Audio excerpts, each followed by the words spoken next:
Thank you. Council, can you hear me, Ms. Monroe? This is nice. You can hear me? Okay, good. I'll try. It's a little tricky. Just want to say thank you to everyone who's in attendance this evening. It's good to have people participate in the budget conversation. All of the budget materials that that have been in the packets for this evening and that I'm presenting are available on the town's website. We've got a page for that, and there's a link at the top of the town's main webpage that will take you right to that, as well as give you the record of all the town council's meetings over the last few months, starting in January, and all the topics that were discussed. And as was pointed out earlier, all of those presentations were recorded and are available on the town's website or GCTV. So I just want to start by saying thank you. This has been, as it always is, a thoughtful and thorough process between the town council and the town staff, where we start in January by presenting budget requests based on what the department heads feel they need to operate the town at the level of service and quality that Gray residents expect. And then we work through that process of explaining the expenses, why they're being requested. The council asks questions. We go back and forth over any particular items they'd like to explore further and try to provide more information. So it's an iterative budget development process. As we go through, they stop and visit with each of the department heads to talk about their budget request. But as we go forward through the budget process, there are changes made that we record and distribute pages of the budget as needed to whittle things into what you have this evening, which is the final budget presentation. So I just want to say thank you to everyone on the town staff and other folks who have participated, and the different organizations that the town helps to support who have submitted letters or information to us explaining what they do to serve the citizens of Gray. And I also want to recognize that the full restoration of state revenue sharing to municipal governments helps us with offsetting the costs of local government, purchasing the equipment and other things that we need, and making the other adjustments to wages and benefits and other things that help us to attract and retain the best town staff that we can. I want to start off by pointing out what was raised during the town's workshop just preceding this meeting, which is that the relative increase in the budget this year is coming largely from sources other than the town municipal budget itself. And there's a history here. You can see that over time, all of the budgets increase year to year because of the cost of doing business, the cost of the consumer price index, the cost of materials and goods, the cost of insurance, all of the other costs that you share in your household and that you've experienced in the last 2 years. With the unprecedented increase in the CPI and the cost of goods, the town has also experienced those, as has the school and the county. And so that's why, part of why you see those increases year to year.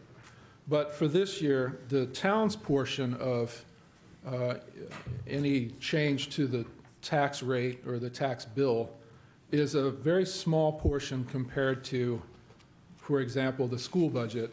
And that's because over the course of the meetings for the last few months, the town council has been very thoughtful about applying different types of revenue that are available to the town other than property tax assessment to offset those costs. And we do have capital improvement costs that are significant this year, in part because we're dealing with deferred maintenance of town facilities. When a town government does not fund its costs, its expenses, and take care of its equipment and buildings, and frankly, its people, that creates more cost in the long run. It always costs less to fix a leak when it's a little leak than it does to fix it when the whole ceiling is caving in. And that's the approach that we're taking after a building study that was done a year back and was included somewhat in last year's budget, but is also included substantially in this year's budget. Again, the council has used a combination of the ARPA funds, bonding, TIF funds, and other sources to try to offset that so that for Gray property taxpayers, we've minimized that effect on the projected mill rate as much as possible. And just in case you can't see, the column to the left is the projected school budget. The second from the left is the town's portion.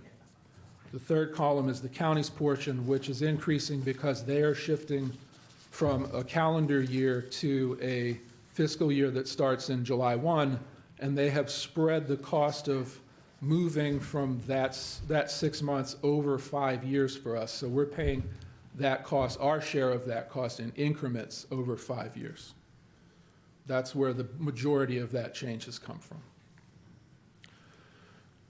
Compared to recent years, the appropriations, again, have increased, but you'll note that the town's portion still remains less than half of the total portion that your assessment will come from the school district, from the county, and then the money that is captured in our tax increment financing districts is accounted for on this information because it's part of the the tax commitment sheet that we use to finalize all of this information later in the year when the assessor is ready to commit the taxes.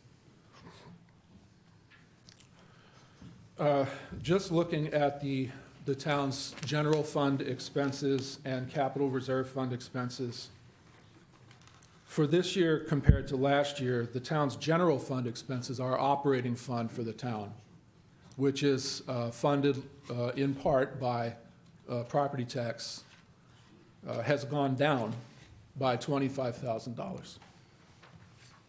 And the town's capital project budget, which has been offset by use of different other forms of funding, is going up about $126,000.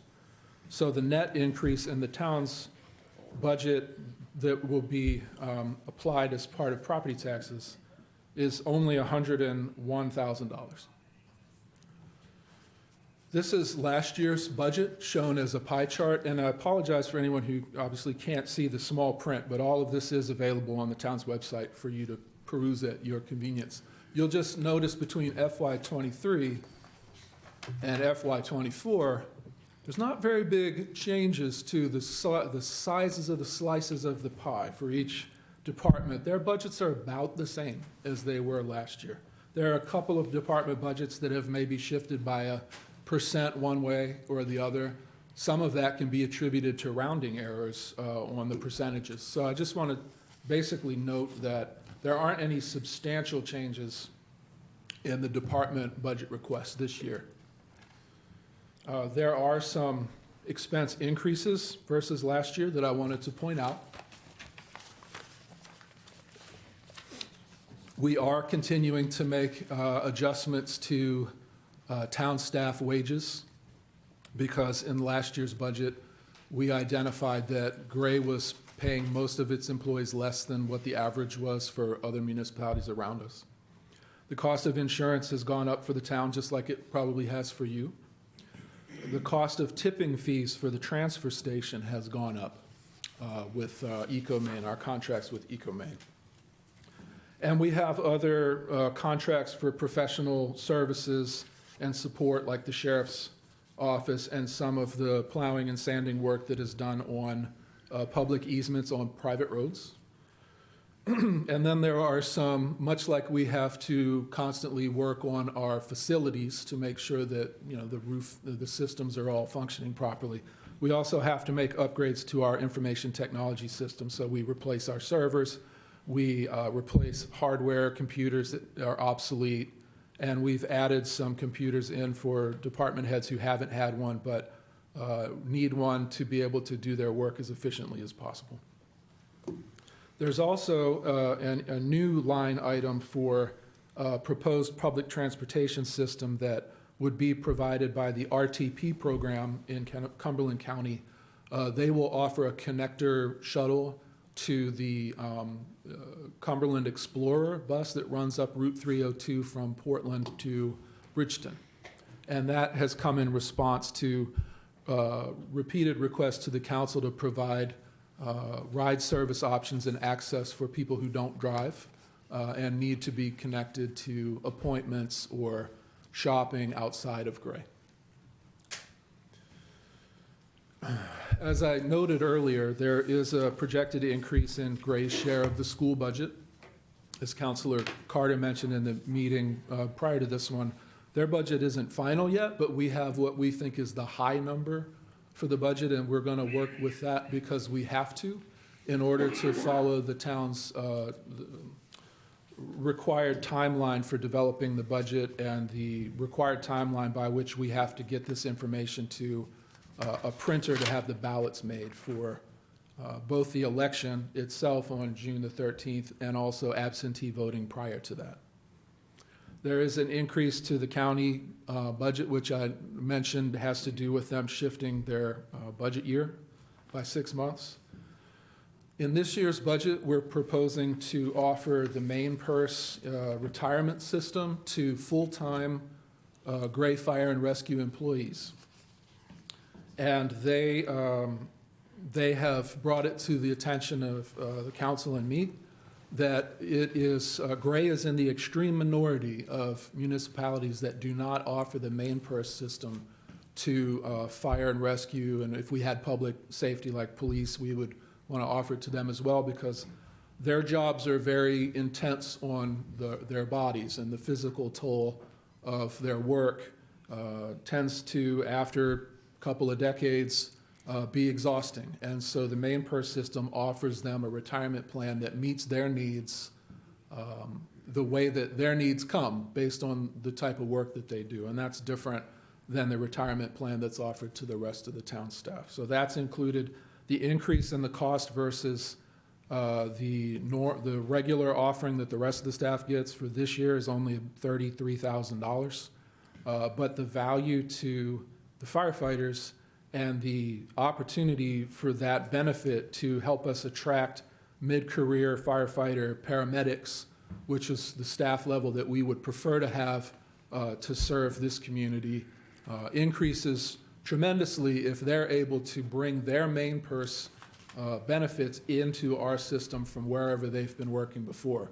We know from talking with them that some of them are very interested in coming to work for Gray, but they can't because we don't offer main purse, and they would either have to buy out of main purse or freeze their benefit, which defeats the purpose for them and wanting to have that so that when they need it, it's available. So we're hoping to remove that obstacle so we can recruit the talented, experienced firefighter paramedics and EMT level, advanced level EMTs that we would like to have join the staff. That is also a budgetary issue because when we don't have those experienced firefighter paramedics on shifts, we have to bring people in and pay overtime to make sure that those shifts are fully staffed with the right people. So there is a cost savings to be realized by offering this as well.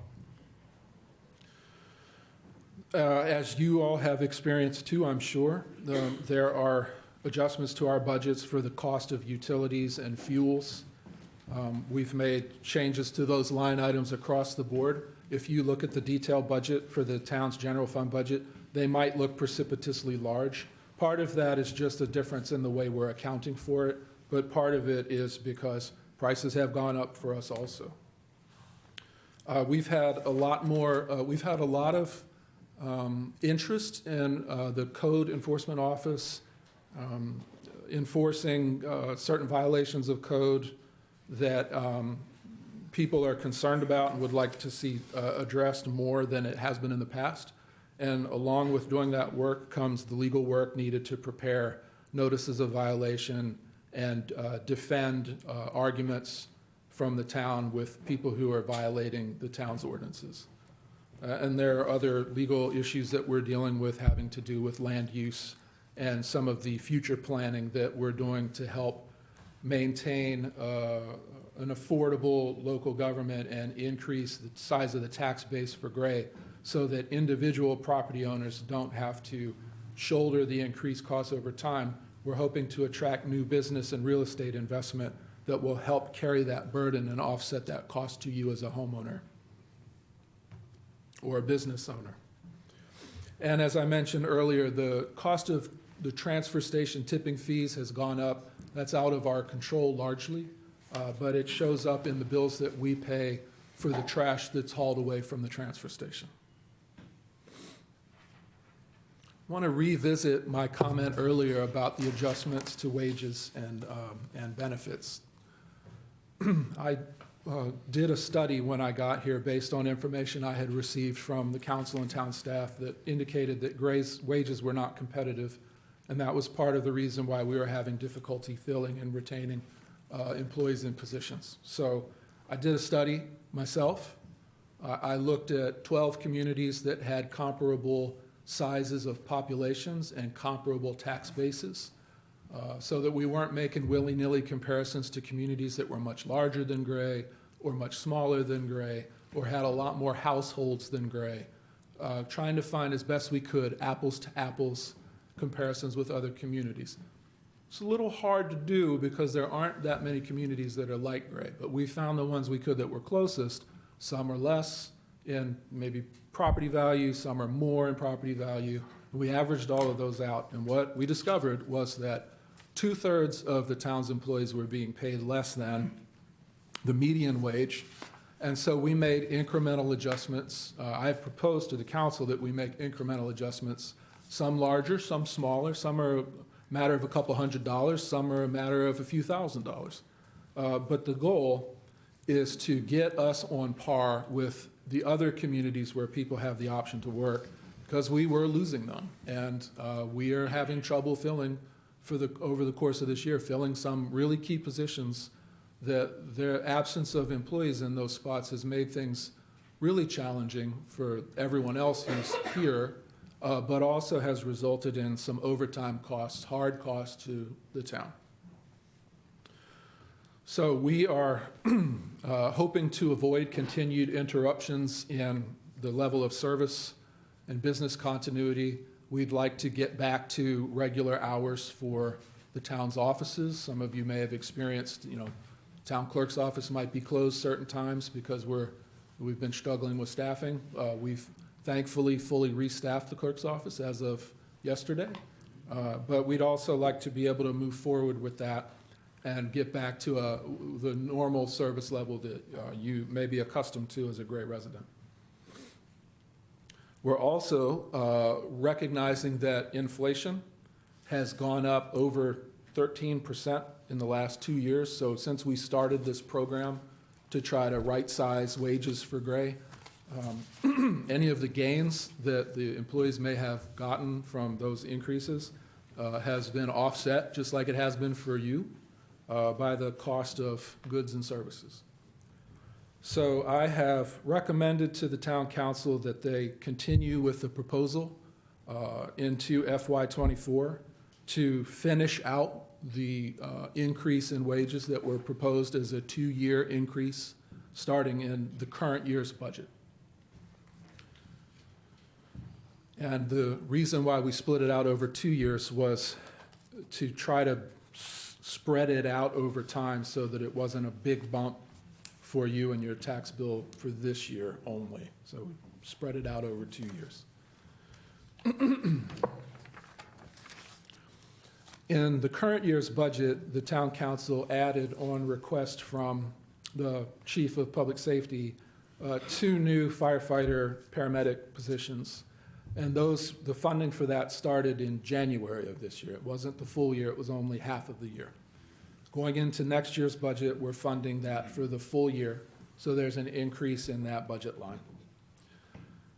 In response to concerns that were expressed to the community, by the community to me, about the availability of code enforcement services for permit inspections for buildings and houses that were going up around Gray, we have proposed to eliminate 1 full-time position and to create 2 part-time positions that would have a total of 6 days a week of availability rather than 5 days for 1 full-time position.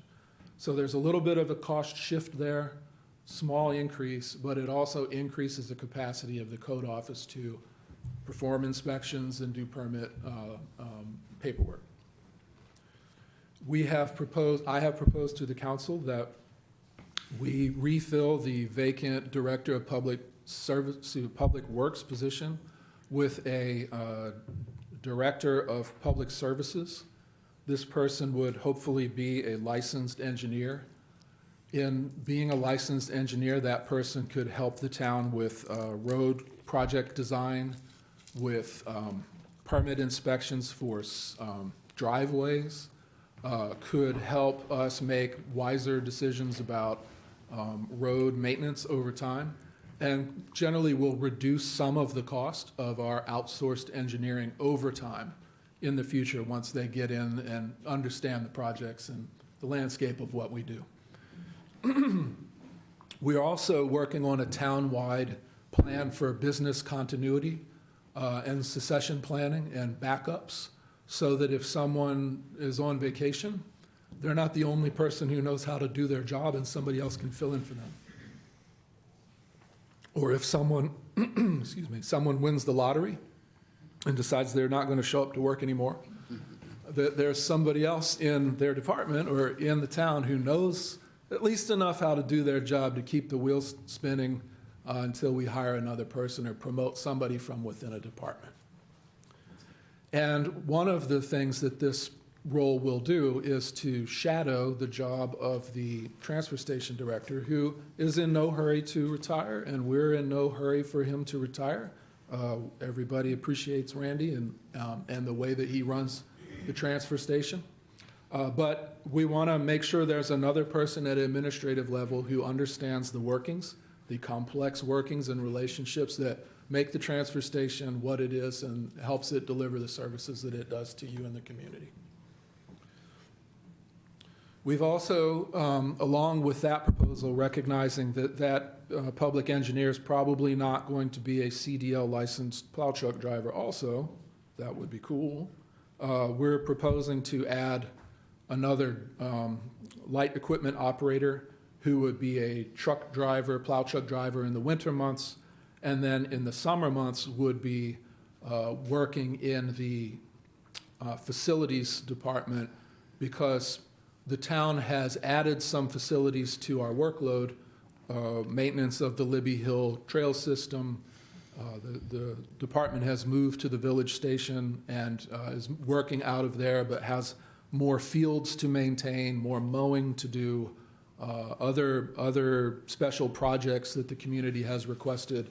And so having an additional staff person for the director will increase capacity and help us keep things beautiful and well manicured and taken care of. And also, again, make sure that the town's buildings and facilities are being kept up so that we can avoid some of the enormous deferred maintenance costs that are in this year's CIP budget or the other budgets that they've been distributed to.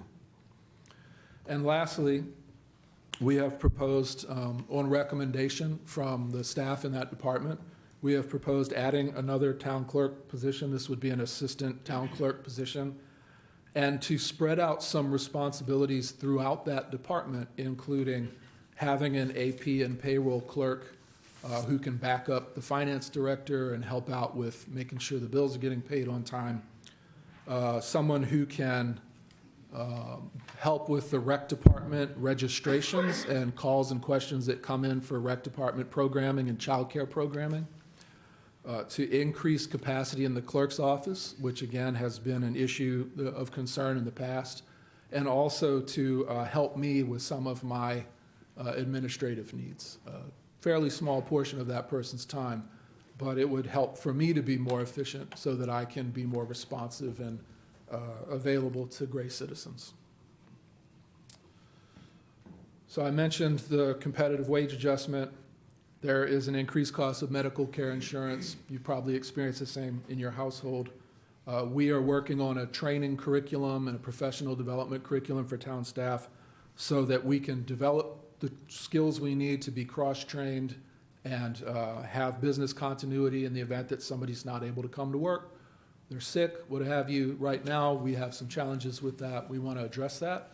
We also want to address it in terms of making sure that our employees have the highest level of customer service and technical training that they can, so that we can deliver the services at the level that Gray citizens expect.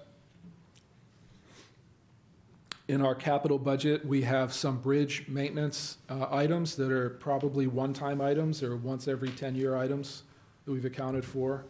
We've increased the road maintenance budget, as Councilor McGuire said in the workshop prior to this meeting, to try to address, make sure that we don't fall behind on maintaining the town's roads.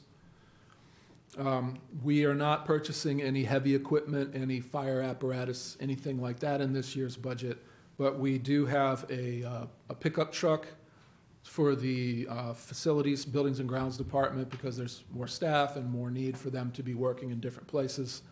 And we've also proposed to add a vehicle for the code enforcement and assessor to share, possibly also with administrative staff as needed, because we're moving that vehicle into the buildings and grounds department also under this proposal. I mentioned earlier that our information technology systems, which are a huge part of how we do our work on a daily basis, need to be updated and maintained, and so that's included in the budget. We've included a cybersecurity audit in the budget because we have been told by elections officials and also have learned on our own time that communities like Gray are an attractive nuisance for vandals on the internet, and we want to make sure that we're protected from that and don't fall victim to any phishing schemes or other shakedowns for money from people who get into our network. So we want to work proactively on that. And there is a bond proposed by the council, $850,000, that will be offset by the reduction in the bond payments for two bonds that's happening this year. The new bond will not cost as much, the payment will not be as much as the two that are going down. And the goal for that bond is to replace the 50-plus-year-old venerable sewer septic system for the Pennell campus, for all of the buildings on Pennell, and to create program space in the mechanical arts building, which is over there, to allow for expansion of the town's very popular, much-needed childcare program, as well as some other uses for town uses of the Pennell facilities. So just to summarize, in 2021, the town hired Port City Architects to do a study of all of our buildings. They came back with recommendations for immediate needs that were more safety and code issues, and then they gave us some recommendations for longer-term needs. You're seeing some of those in this year's budget. You might see some in next year's budget, smaller amounts tapering down. We've moved the Buildings and Grounds Facilities Department over to the Village Station. We've consolidated the public safety operation in the Central Station, and we've freed up the Manual Arts Building for helping to develop the child care program and other recreational programs. On the revenue side, we have, the finance director made some adjustments to the revenue side based on past performance to make sure that they're accurate reflections or predictions of what we're actually going to take in for revenue in the current year. Revenue sharing, the state's formula for revenue sharing is going to decrease Gray's portion of that by around $140,000 because property values in Gray have gone up, and when property values go up, the amount of assistance that we get from the state goes down. They think we don't need as much because we've got plenty of tax base to cover our bills. It's unfortunate that it happened that way, but it's just a reflection of how the mill rate and property tax values and our assessments from the county and the schools and now also the state change with that. We are looking at other opportunities for grant funding to help us with the cost of designing and planning and engineering the road construction projects that are going to occur in the Gray Village on Main Street and on Yarmouth Road. We want to make sure that when those investments are made, that they include the town of Gray's goals for economic development and increasing the tax base to help offset and share the burden of the cost of local government. It's a long-term fiscal responsibility plan. It requires us to make some investments in infrastructure and roads and sidewalks and amenities that attract people to the Gray Village. If people want to be here, and if people see other people here, it will create a more attractive environment for new investment.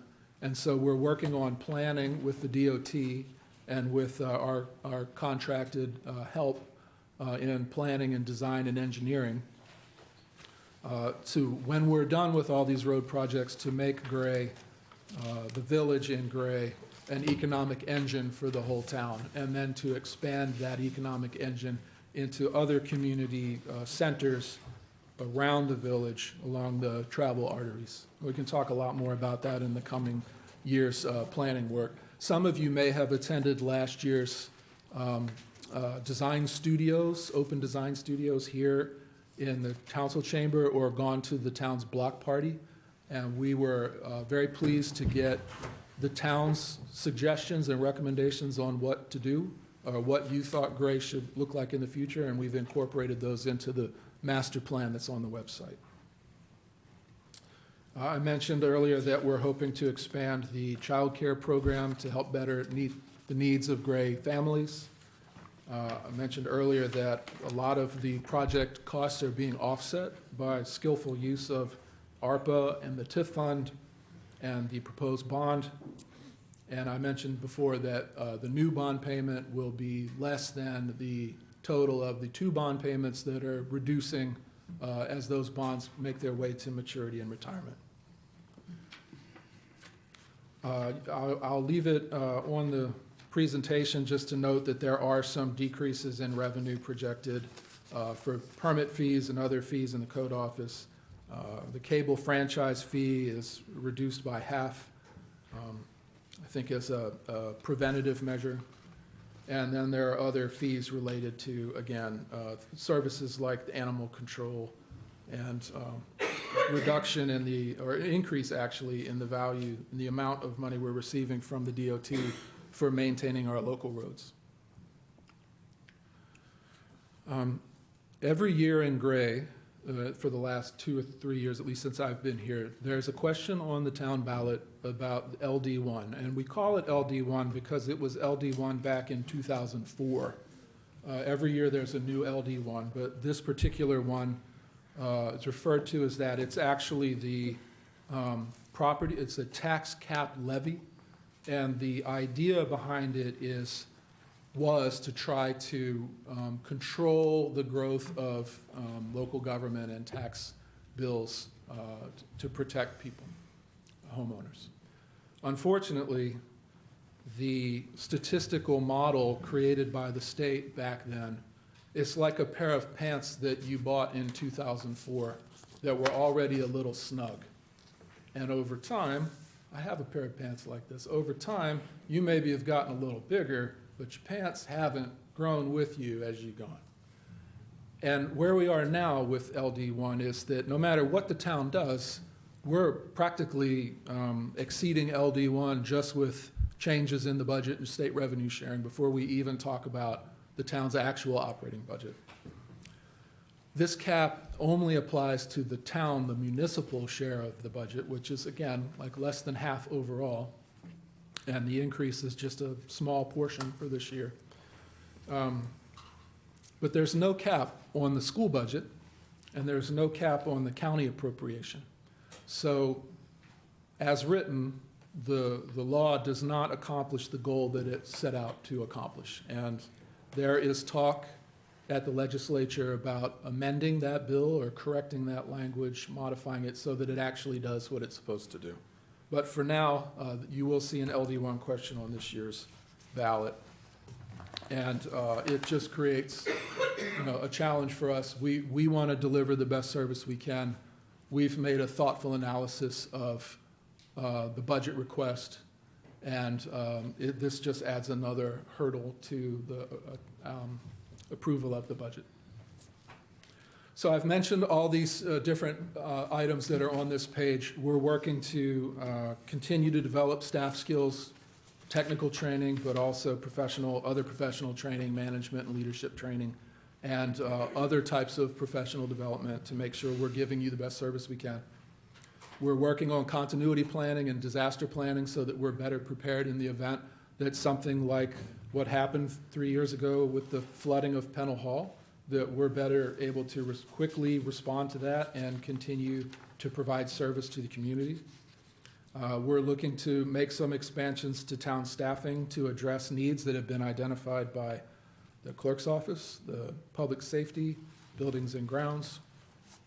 And we feel that these investments will help us to continue to serve the community at the level that you expect. We're also making investments to implement the goals of the comprehensive plan from 2020. And part of the underlying goal for that is to maintain a long-term fiscal responsibility plan to make sure that as we grow in the future, as the community grows in the future, that there will be more tax base available to help offset that cost to individual property tax payers. So I've gone over this material a little bit before, so I don't want to rehash it in the interest of time. But I'll just note that this presentation is available on the town's website, and I'm happy to discuss any of the questions that anybody might have. Feel free to contact me. My information is fairly readily available. I'll put up a slide at the end so you can have my contact information to take with you. We've had thoughtful proposals from the department heads. We've had thoughtful consideration from the town council. We've done our best to update and revise the budget request as those changes have come in. And I will present to you this evening the budget, which is the culmination of, I think, a really solid effort on behalf of the town staff. I want to thank all of you again for what you have brought to the conversation. And I want to thank the council again for your thoughtful questioning of those budget recommendations. So very happy this evening to participate in the council's review of your questions and to speak with anyone about any of the particular items. My pleasure to do that, and it's my privilege to serve the town of Gray. So thank you very much. Thank you, Nate.